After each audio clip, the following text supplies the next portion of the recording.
Vous voudriez des raccourcis supplémentaires sur votre clavier, sur votre table de mixage, sur votre contrôleur ou même sur votre platine CDJ ou autre. Eh bien, vous allez pouvoir le réaliser assez facilement à l'aide du mapping. Le mapping est réalisable sur plus de 300 matériels différents et les possibilités de mappage sont très nombreuses et impressionnantes.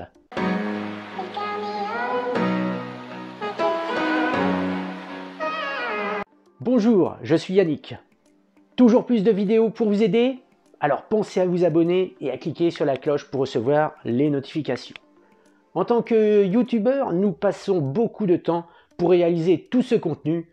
Alors, un pouce bleu et un commentaire sera considéré comme un remerciement de votre part.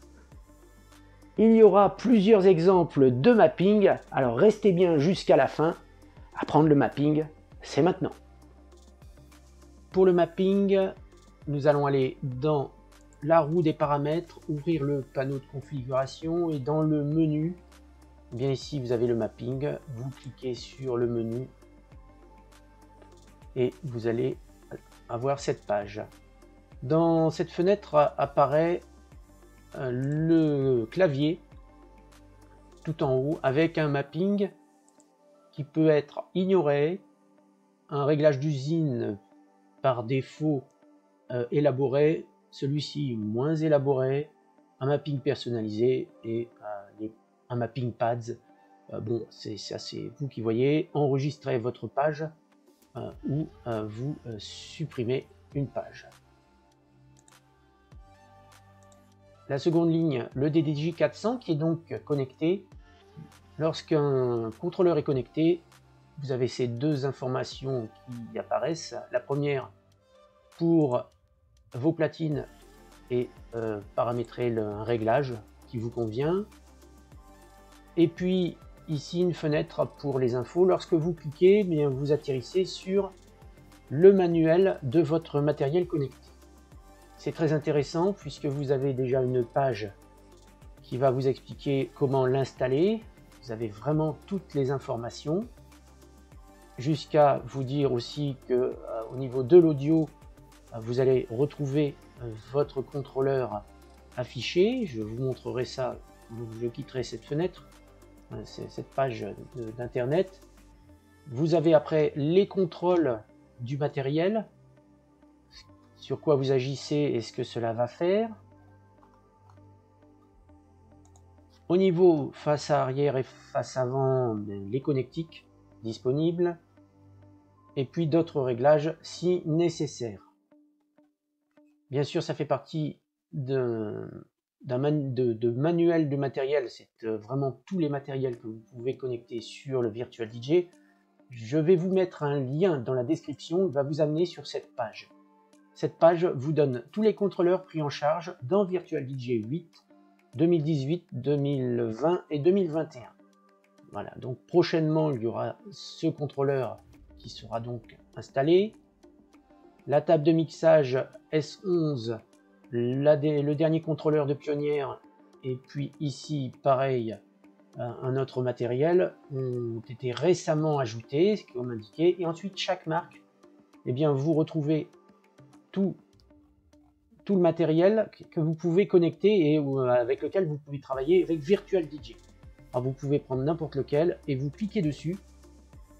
Et en cliquant dessus, il vous amènera sur justement la page du matériel. Donc pas besoin d'avoir le contrôleur, vous pouvez déjà avoir une idée de ce que vous allez pouvoir faire avec ce matériel. Par exemple, voilà, on vous indique tout. Donc vous pouvez d'avance, si vous avez un contrôleur, une platine, une table de mixage qui vous intéresse, eh bien, venez jeter un coup d'œil, vous verrez, vous aurez un peu tout ce que vous avez besoin de savoir sur chaque matériel. Vous aidera à faire le bon choix, celui qui vous intéresse. Donc je vous mets, je rappelle, je vous mets donc le lien de cette page ici. Et vous aurez justement les meilleures indications pour savoir si vous faites un très bon choix sur votre matériel. On va revenir sur notre page ici. Ensuite, afficher tous les contrôleurs compatibles. Donc là, c'est le DDJ 400, c'est normal. Eh bien, vous avez par exemple ici, bon, là c'est le mien, mais si vous en choisissez un autre, le DDJ 1000 par exemple, vous avez son mapping, comme tous les autres matériels qui sont sur cette liste. Pour revenir en arrière, vous cliquez, on revient sur mon DDJ 400. Maintenant, on va rentrer dans la partie mapping. Vous avez d'abord la clé. La clé, c'est donc votre raccourci clavier ou contrôleur, ou platine, peu importe. C'est celui que vous allez choisir. Donc, vous ouvrez, vous atterrissez sur un menu, vous choisissez. Mais la meilleure façon, c'est directement d'agir sur votre matériel. Je m'explique. Là, je vais sur mon DDJ 400. Et quand je regarde bien, eh bien, il y a, par exemple, pour les Color FX, je n'ai pas la fonction pour choisir l'effet, par exemple. Je n'ai pas non plus, par exemple, aussi dans mes pages de pad, s'il y a un sous-menu avec différentes pages, par exemple le sampler, où vous allez avoir plusieurs pages, les paramètres 1 plus moins n'existent pas sur cette platine, ce contrôleur, pardon, et donc il va falloir le faire. Donc par exemple, pour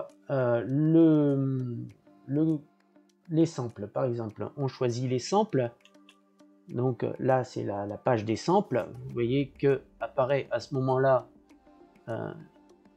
la pad, le mode que j'ai choisi, hein, dans les 4 boutons. Pour autant, ce que j'aimerais faire, eh bien, pour vous expliquer simplement, ici les samples, donc c'est bien cette page choisie. Vous avez ici le paramètre pour le diminuer ou point, c'est-à-dire que vous choisissez un sous-menu dans votre page sampler. Ça n'existe pas, je vais donc l'ajouter avec le Shift sur le pad. Par exemple, vous voyez, c'est bien simple, sur Virtual DJ, on va mettre le pad 3 pour le moins et le pad 4 pour le plus. Ils sont vraiment à proximité, on peut jouer dessus. J'ai bien dit Shift et le pad concerné. Donc si j'appuie sur le Shift et le pad concerné, je viens donc d'avoir mon Shift Sampler pad 3. Ça, c'est donc votre clé. Votre clé est choisie. Attention, c'est bien le Shift Sampler. Si vous changez de page dans le menu, ici dans les boutons, ça ne sera pas effectif sur Big Jump et tout, même en faisant Shift. Il va falloir répéter l'opération sur chaque page qui vous intéresse, parce qu'il n'y a pas de sous-menu forcément sur toutes les pages. Mais pour autant, là, c'est notre cas, nous sommes concernés, donc nous allons le faire. Bien, c'est très simple. Vous avez Pad Shift 3 qui apparaît. Vous le retirez. Vous allez sur la petite pipette qui est là. Je ne vous parle pas de ces deux colonnes pour le moment. Vous cliquez sur la pipette et une cible apparaît. À ce moment-là, paramètres, pad, vous voyez, pad, paramètres, moins 1. Lorsque vous cliquez, il vient et il s'installe automatiquement. Pour cette fonction, vous n'avez rien d'autre à faire. Alors bien sûr, comme il faut faire le bouton pad 4 dessus en Shift, cette fois il apparaît ici, vous cliquez dessus et on répète la même opération, la petite pipette, vous allez choisir par contre là le pad paramètre plus 1, il vient de s'installer et la fonction est active. Petite démonstration. Alors bien sûr, une fois que vous quittez, si vous êtes trompé, vous ne vous souvenez plus, vous faites soit non, soit annuler pour revenir sans fermer la page. Non, ça ne se enregistre pas et vous allez récupérer ce qui était avant. Oui, eh bien ce que l'on vient de faire, c'est actif. Et en allant sur le Shift, et vous allez voir, en bougeant, vous voyez, on bouge tout ça.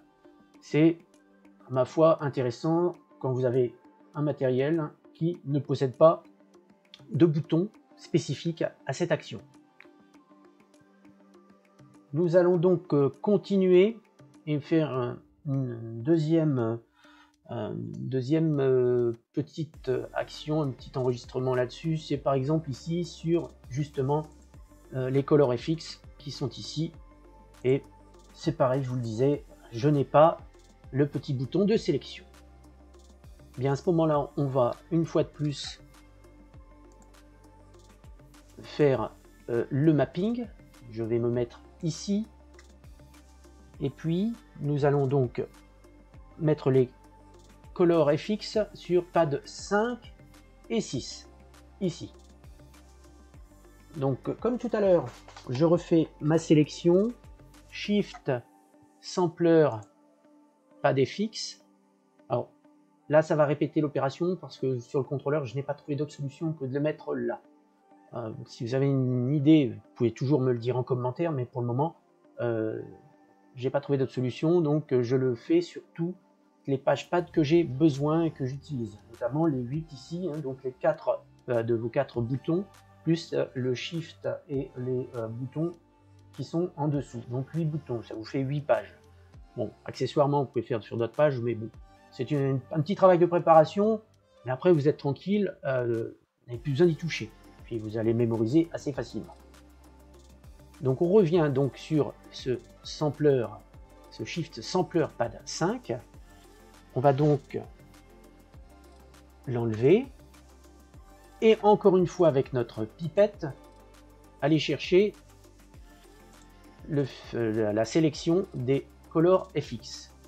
Donc là, vous voyez qu'il n'apparaît pas justement la sélection plus ou moins. Donc là, c'est à vous d'ajouter un espace, un petit plus avec votre clavier. Pardon, là c'est le 5, on va mettre plutôt le tiré du 6, ça fera un moins, et vous ajoutez 1. On va faire de même maintenant pour le pad 6, que l'on sélectionne une fois de plus ici. On va effacer ce qu'il y a ici. Vous pouvez retourner au même endroit, une fois que vous avez cliqué, et là cette fois on rajoute un plus et 1. Là nous avons terminé, on va valider ce que l'on a fait, et donc cette fois, là ici nous sommes sur le cut, sur la table, donc la platine 1, pardon, je me suis trompé, voilà. Voilà, quand je joue avec la 5 et la 6, si vous les mettez toujours à la même place, hein, ça vous aidera. Alors il est évident que de l'autre côté, vous aurez la même chose. Voilà, vous voyez, donc là ça change bien, on est bien à la même chose. Et ce que l'on avait fait tout à l'heure, eh bien, là aussi, ça change les samples. Alors maintenant, je vais donc vous montrer avec mon contrôleur ce que j'ai donc décidé de faire et qui est assez sympathique. Premièrement, on va donc charger un morceau. On va mettre celui-ci par exemple. J'appuie sur le bouton Load. Forcément ça charge, ça vous connaissez. Et puis on va mettre le morceau en route. Voilà. Et je veux utiliser le sandbox. Le sandbox, c'est donc ici sur le haut, ce morceau que l'on peut donc activer le bac à sable, hein, le mode bac à sable. Je rappelle qu'il y a une vidéo qui est disponible pour connaître sa fonction. Je vous mets le lien, il apparaît de suite. Donc il n'y a pas de bouton qui existe pour cette fonction. Eh bien le bouton Sync, le bouton maudit, eh bien j'ai fait une relation avec le sandbox à l'aide d'un double clic. Donc la fonction sync fonctionne toujours, mais en double cliquant, pardon, le sandbox active. Hein, vous pouvez jouer, hein, vous pouvez vous amuser dedans. Hein, je vous laisserai découvrir en vidéo si vous ne le connaissez pas. Et là, voilà, on est revenu en arrière en doublant votre clic au même endroit. Alors, pour vous montrer le mapping justement de cette partie, eh bien, on va appuyer sur le sync. Le sync s'ouvre. Et là, vous voyez, regardez, c'est tout simple. Vous écrivez double clic un point d'interrogation, alors un espace, point d'interrogation, espace, sandbox, et les deux petits points pour faire la séparation avec sync. Sync sera donc l'étage inférieur ou supérieur, c'est comme on veut, ça fonctionnera, un clic, vous syncez, le double clic, ce sera le mode sandbox qui s'activera et la fonction sync ne fonctionnera pas, c'est bien séparé. C'est la différence qu'il y a. C'est exactement comme l'instant double et le chargement avec le bouton load ou le clonage, instant double qui est l'équivalent clonage. Donc clone from deck de Virtual DJ qui est ici en haut. Bien, selon un clic ou deux clics, ça ne fera pas la même action. Je vous montre encore autre chose. Ici, vous avez sur l'interface Pro, par exemple, donc il y a ici donc 4 interfaces différentes. Et donc, si vous voulez connaître comment paramétrer installer ces interfaces et voir comment elles fonctionnent, j'ai aussi donc une vidéo qui vous parle de ces interfaces. Je vous mets le lien tout de suite, il va s'afficher. Donc ici dans la partie mixeur, vous avez 4 petits onglets, un onglet vidéo, un onglet scratch et un onglet master.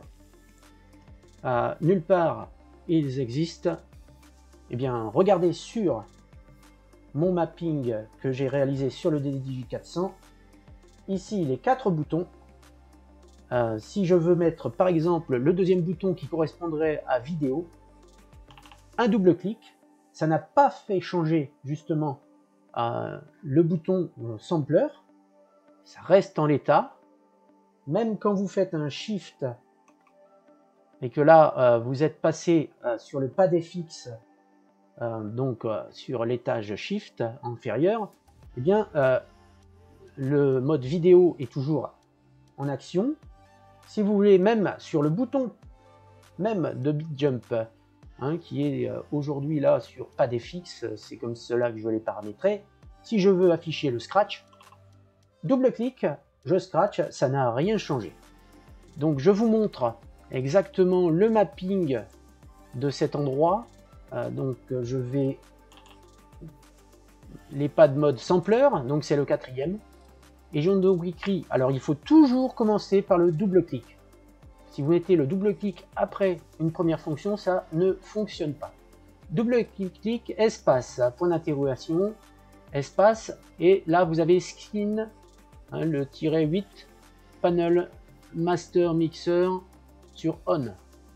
2 points et pad page 4. Donc là, on est dans le seul un clic, 2 clics. Ok. Donc là, nous sommes sur justement la page 4. Donc c'est le master. C'est donc le dernier ici, sampler. Maintenant, si je veux voir sur le BitJump, ce qu'il y a, c'est Scratch Mixer, pardon, sur On.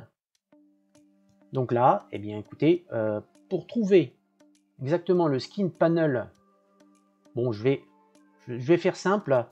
Non, je vais pas vous aider. Je ne vais pas mettre ça dans la description. Il va falloir que vous fassiez. Si vous le faites, ça, vous allez comprendre. Si jamais vous ne trouvez pas ici, vous allez avoir du mal à trouver là dedans dans ce menu ici avec les sous-menus. Vous allez avoir du mal à retrouver justement cet endroit. Et donc pour retrouver les menus qu'il y a là, prenez la pipette.